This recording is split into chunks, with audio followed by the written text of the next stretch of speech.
What will the New Glenn test anomaly mean for the future of the industry? What do important figures like Jeff Bezos and Administrator Isaacman have to say about it? Is Amazon Leo's fate sealed?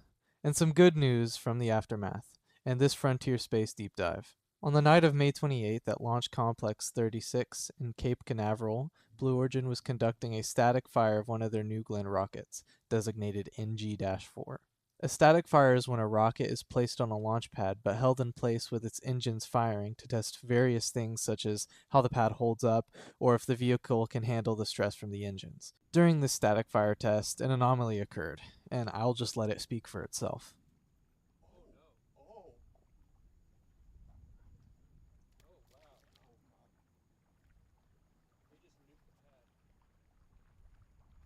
Aerial photography from the aftermath showed that the launch erector, which is both responsible for transporting the rocket from storage and then elevating it into its upright position, was completely destroyed. Also seen was the entirety of one of the two lightning towers collapsed, with the other one also sustaining damages. I'll speak more on that tower later. The launch pad itself also sustained damages that will surely leave it inoperable for the foreseeable future. Now, I will say that the damage to the pad and the destruction of the rocket by far is not the worst outcome of this anomaly, but before we get into that, I have some good news. Dave Limp, CEO of Blue Origin, shared a damage assessment on X on June 1st after teams were able to get direct access to Launch Complex 36 and surrounding hangars. He said, quote, "Now that we've had access to the pad and integration facility, we can share a bit of good news. The propellant farm, oxygen, liquid hydrogen, and LNG tanks are all in good shape. This is good luck because these are very long lead items. The water tower is also good. The big support tower is damaged, but it can be repaired in place rather than torn down and replaced. The booster Never Tell Me the Odds and 3 GS2s that were on site in the integration facility also look good. We will fly again before the end of this year." Let me break that down a little bit. To start, the equipment that holds the fuel for the New Glenn booster are still functional, and the aforementioned second Lightning Tower that was also damaged does not need to be demolished and replaced, which I'm sure will speed up the repair process some. He also states that the other New Glenn booster, named Never Tell Me the Odds, which is stored in the nearby hangar, is unharmed.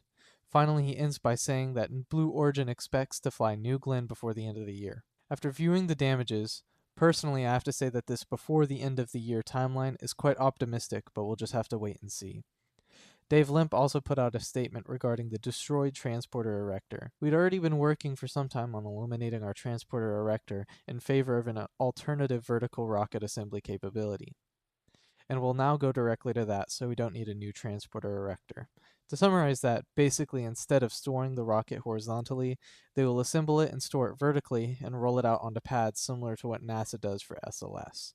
Jeff Bezos, founder of Blue Origin, also put out a post on X the day of the anomaly stating, "All personnel are accounted for and safe. It's too early to know the root cause, but we're already working to find it. Very rough day, but we'll rebuild whatever needs rebuilding and get back to flying. It's worth it." Staying on the topic of Jeff Bezos, Amazon Leo is now definitely in some trouble after hearing this news. So, for those who don't know, Amazon Leo is essentially Jeff Bezos' answer to Elon Musk's Starlink. Both promise the capability of high-speed, low-latency broadband internet to underserved regions. But Amazon Leo has about 300 satellites in its constellation right now, which is a far cry from the over 3,000 it aims to have for its full constellation. This might sound like quite the pickle for Amazon Leo, but surely all they have to do is just launch those sats up into low Earth orbit, right? Well, yes, but that's the exact issue. Blue Origin has been launching with the United Launch Alliance, but ULA only has one more Atlas V set aside for them.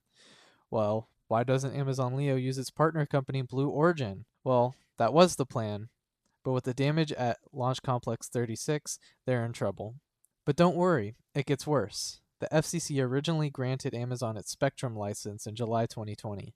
These Spectrum licenses exist to keep certain specific orbits from being overcrowded in the hopes of preventing collisions in orbit. The license did come with a term that required Amazon must have half of its fleet, 1,618 satellites, operational in low Earth orbit by July 30th, 2026.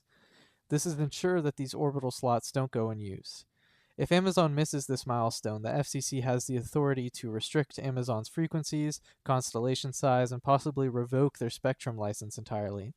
While the New Glenn anomaly seems like it seals the fate for Amazon Leo, I actually believe this is their saving grace. With Launch Complex 36 out of commission for now, Amazon might be able to use that to bargain for their extension, but they're still at the mercy of the FCC. Finally, I want to end with what this catastrophe means for future lunar payload missions.